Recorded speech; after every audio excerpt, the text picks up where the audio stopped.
গতকালকে পুনরায় মামলাটি কোর্টে উঠেছিল উষাবাজার ভিকি হত্যার মামলার। অভিযুক্তদের আইনজীবী সম্রাট কর ভৌমিক প্রথমে দাবি করেছেন স্পেশাল পিপি শঙ্কর লুথকে এই মামলা থেকে সরানোর জন্য, কারণ অভিযুক্তদের পক্ষ শঙ্কর লুথ আগে জামিনের আবেদন করেছিলেন। এবার এই মামলায় আরেকজন স্পেশাল পিপি বিহব্বল নন্দী মজুমদার, তিনিও অভিযুক্তদের হয়ে 2021 সালে মামলায় লড়েছিল, তাই তাকেও এই মামলা থেকে সরানোর দাবি রাখেন অভিযুক্তদের পক্ষের আইনজীবী সম্রাট কর ভৌমিক। না হলে উচ্চ আদালতে দ্বারস্থ হবেন তিনি। আজকে 7/6/2024 দুর্গাপ্রসন্ন দেব ওরফে ভিকি এই মার্ডার কেসটা আজকে সিজিএম কোর্টে উঠেছিল। তো এর মধ্যে যারা অ্যারেস্টেড একিউজড পার্সন আছে, যেমন বীরচক্র ঘোষ, প্রদ্যুৎ ধর চৌধুরী, রাকেশ বর্মন, সানি সাহা রয়, সুস্মিতা সরকার, ওর মা উমা সরকার, ওদেরকে আজকে জেল থেকে ভিডিও কনফারেন্সিংয়ের মাধ্যমে কোর্টে প্রডিউস করা হয়েছে। মানে ওদেরকে সশরীরে আদালতে আনা হয়নি, ভিডিওর মাধ্যমে ওদেরকে মাননীয় আদালতকে দেখানো হয়েছে। তো এরা প্রত্যেকেই বেল পিটিশন করেছিল, এদের জামিনের আবেদন খারিজ হয়ে গেছে এবং 19/6/2024 পর্যন্ত এদেরকে জেল হেফাজতে রাখার নির্দেশ দেওয়া হয়েছে। আর এছাড়া আপনাদের হয়তো খেয়াল আছে, গত 1/6/2024 ডিফেন্সের পক্ষ থেকে, মানে আসামিদের পক্ষ থেকে রাকেশ বর্মন একটা দরখাস্ত করেছিলেন আদালতে যে তার হয়ে এপ্রিল মাসের 16 তারিখ এই মামলার special public prosecutor Shankar Lodh, advocate Shankar Lodh, উনি হাইকোর্টে এপিয়ার করেছিলেন। তো সেই জন্যে শঙ্কর লোধ যাতে উনি বা ওনার ভাই রাকেশ বর্মন বা দেবব্রত বর্মন ওদের এগেনস্টে প্রসিকিউশন না করেন। তো সেটা কোর্ট একটা ব্যালেন্সড অর্ডার দিয়েছিল যে এই দুজন যেদিন থাকবে তখন শঙ্কর লোধ করবে না। আরেকজন স্পেশাল পাবলিক প্রসিকিউটর গভর্নমেন্ট নিযুক্তি দিয়েছে, উনি হচ্ছেন সিনিয়র অ্যাডভোকেট শ্রী বিভ্বল নন্দী মজুমদার। তো বিভ্বল নন্দী মজুমদারের ব্যাপারটা হচ্ছে, এটা হচ্ছে শঙ্কর লোধ গেল।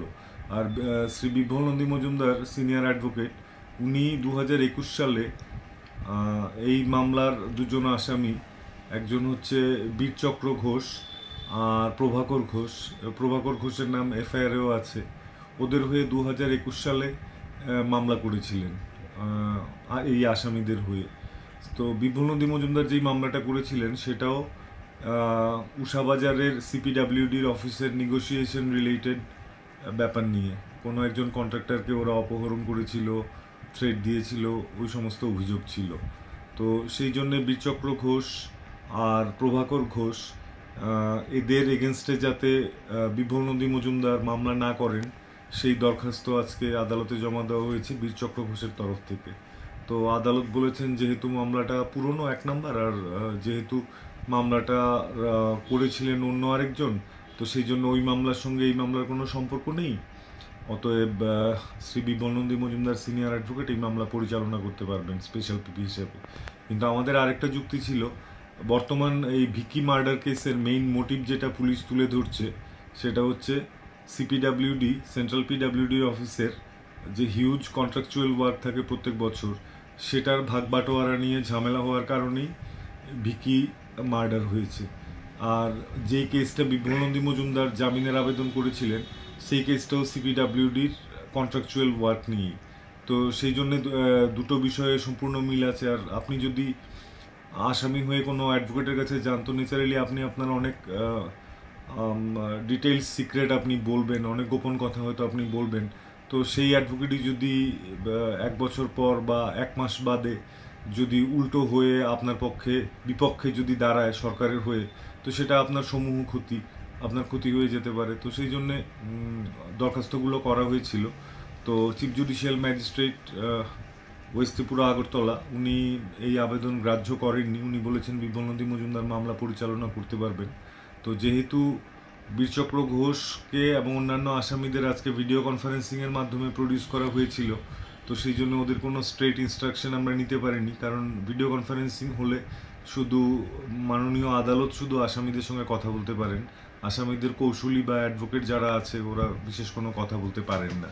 তো আমরা ইনস্ট্রাকশন নেব এই অর্ডার, সিজিএম সাহেবের যেই অর্ডার পাস করেছেন উনি, সেটা চ্যালেঞ্জ করে ওপরের কোর্টে বা হাইকোর্টে যাওয়া যায় কিনা বা যাবে কিনা আসামিরা, সেটা ওদের মর্জির উপর নির্ভর করছে। আগেরটা কি? আর আরেকটা যেটা করেছে এর আগে এই কোর্ট, সিজেএম কোর্ট ওয়ারেন্ট দিয়েছিল 4-5 জন আসামিদের এগেনস্টে। ওরা হচ্ছে ওদের নাম হচ্ছে রাজু বর্মন, তারপরে দেবব্রত বর্মন, প্রভাকর ঘোষ আর বিমান দাস। তো এই 4 জনের এগেনস্টে ওয়ারেন্ট কোর্ট ইস্যু করেছিল পুলিশের প্রেয়ারের ভিত্তিতে, কিন্তু সেই ওয়ারেন্ট এখনো এক্সিকিউট হয়নি, মানে আসামিদের এখনো অ্যারেস্ট করা যায়নি।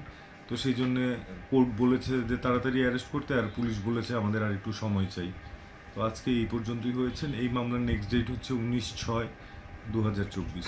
না, আপনারা যে দুজন স্পেশাল পিপির কথা বলছেন সরানোর জন্য, তাদের বিরুদ্ধে কি মানে উচ্চ আদালতে যাওয়ার জন্য কোনো পরিকল্পনা করছেন? উচ্চ আদালতে যাওয়ার জন্য বললামই অলরেডি।